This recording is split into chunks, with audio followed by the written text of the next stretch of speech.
Welcome back to The Pitch, an Ashland University men's soccer coaches show. I'm Kate Krakich alongside head coach Nick Roberts of the men's soccer team. Coach, thanks for joining me. Good to be here, Kate. Yeah, it's good to have you on the show again. So let's talk about the team and the recent bumps in the road that you guys have faced. Give us a look at last week and what you guys went up against. Well, last week, we played Thomas More here, which was ironic because 6 days earlier we beat them 3-0 down at their place. Yeah. And then they came and beat us 3-0 here. So it's kind of unbelievable that you have a 6-goal swing there in 6 days, which is basically what happened. So it was a disappointing result. Early chances in the game. I don't know if you saw the game. I think you were there commentating. 2 early chances off the crossbar, Woody and Sochi. Yeah. Early chance for Woody, open goal. And we're in this phase right now where we're creating chances, but we're not scoring goals. And what happens is in sports, as you know, if you don't take your chances, then you get punished, and that's exactly what we've been through probably in both games. And then went down to face Cedarville. We were number 1 in the region, so we knew that'd be a tough game. And they, we lost 3-0 down there, but again, it was, statistically, I think the shots were 9 and 9 for each team, 8 corners to 0 in favour of us. But just there was moments in that game when we could have scored, could have, shouldn't, should have, didn't, and inevitably you leave that open. And we've got to learn that it's really easy to blame the defenders at the back and your goalkeeper, whatever you want to do. But if you're not getting rewarded at the other end with the forwards taking the chances, nobody really wants to blame the forwards. But of course, that's really where we're at. We're not scoring goals, and that's leaving other teams in games against us. Despite statistically being quite good, it is what it is. The result of the game is the one that counts. The statistics don't count. Yeah, and I think the thing is, obviously, you take the losses and you try to look for positives in those games. What have you seen through those 2 games last week? I mean, those were tough games, and like we talked about, statistically, you're in each and every single one of them besides the goal mark. What positives are you taking away? We play well. As you know, we're a young team. I think both games now, in the last week, we've started 4 freshmen. Yeah. And then there's various periods in the game where we've probably got 6 freshmen on the field. So we know all that. We understand, those type of things. We understand where we're at in terms of that we're a very young team. The positives will probably come in the long run, which is that you're getting kids on the field that ordinarily may not get on the field in the first year of their college life. So we know what that's going to look like. I always look back a little bit right now at 2021, which was my first year here, second year here, and we had people like Ty, Bowden, Ollie Lovell, Salim Tullah, those type of recruits were here then that first year, and we played a lot of those guys. Mm-hmm. And that team that year went 5-8 and missed out in the playoffs. Go forward a year, they won the GMAC. Exactly. So, those are the positives for me. Is I feel very comfortable, as we all do, all the coaches do, that we know what we've got on our hands. We know we have a talented team, but we know we have a group that's going to maybe take a little bit of time. However, with that said, we still feel that we should be winning games. Yeah. And the guys need to understand, and we do tell them this, you got to win games. We want to get in the playoffs. We want to win games. It's going to be hard, but you got to get in there and you got to keep working. Yeah, and what's the locker room like? I know we've talked in games past that when you have losses, it can kind of divide the locker room a little bit, cause some issues. You having any?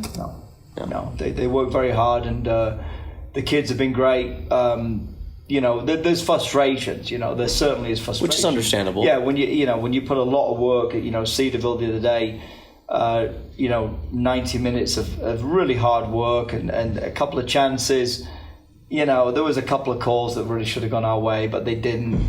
That happens. So there's frustrations after games. There's always frustrations, and that's not all bad. I don't mind that type of environment. And guys, we sometimes we leave them alone together and let them, say what they have to say. But overall, it's a great group, very positive. They work hard, but they also have to learn, being a young group, that you have to put the work in. You need to get the results. We're not playing at high school anymore, and this is tough. And if we're that far away, you've got to find a way to get over that wall. You know, whether you climb over it, you dig under it, go around it, you got to go over it. You don't run into a wall, turn around and go the other way. Exactly. And that's a great metaphor for, honestly, the culture that you built here with the team. And something else, I mean, obviously you got a lot of young guys, but you got guys who are coming from different parts of the world, different parts of the country, and trying to build something together here. You know, how does that speak to the culture that's kind of been formed in this program?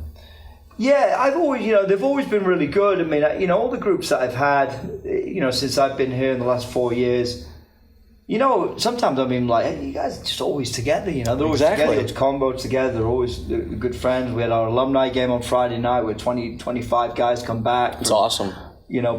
Whaley came in from New York, and, Teddy was a local guy, and they're just all great friends, and we've been very lucky with those kids that we do have that culture, and and hopefully that continue. And sometimes right now it's kind of a new group and new kids, so that does take some time. But this group they're going to grow, and they're going to be very, very close. Yeah, and we talk about growing and moving forward.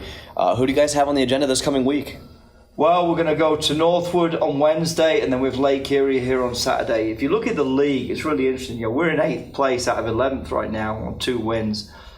But the 3rd team is on 4 wins, the 4th team is on 4 wins, the 5th team is on 4 wins, and the 6th team is on 4 wins. Wow. So you've got this league so this week, Northwood, Lake Erie, I'm really, we're going to practice here in a few minutes, but my message is this: you got to win games, guys. Yeah. You got a week here, you got 2 games. Let's win on Wednesday, and let's try and win at home on Saturday. Lake Erie have just dropped 2 games. They got beat by Thomas More. They got beat down at Kentucky Wesleyan, where we got beat 2-1, same result. So it's very, very, very, very tight. Mm-hmm.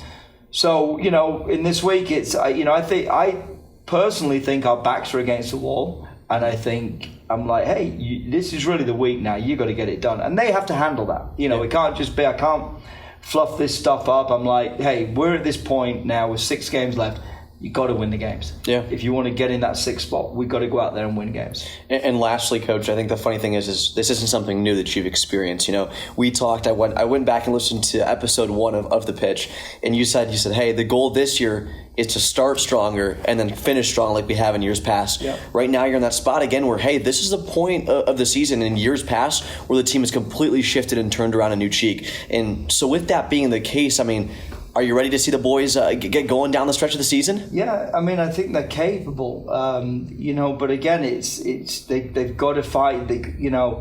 It's small. It's just that, those 2 that came off the crossbar against Thomas More last week. Yeah. In a game, we outshot them 14-7, but we stuck 2 on the crossbar in the first 10 minutes of the game. You should be 2-0 up and you've won the game. Exactly. That's where it's at. But again, I can talk about this stuff all day, and teams have this. It's still the same message, lads. Great, you're playing well. You're a great group. It's going to be a great team in the future. But hang on a minute. We need to do this now. 100%. And that's my message. Well, Coach, I appreciate your time today. Thanks for stepping by. No problem. Thanks, Kate. We'll step aside and we'll see you guys again next week. As a reminder that if you want to tune into all home events relating to Ashland University men's soccer, head over to Flow College and make sure to favorite the men's soccer page to stay up to date with everything men's soccer. We'll see you guys next time. Thanks so much for tuning to The Pitch right here on the Eagle Network.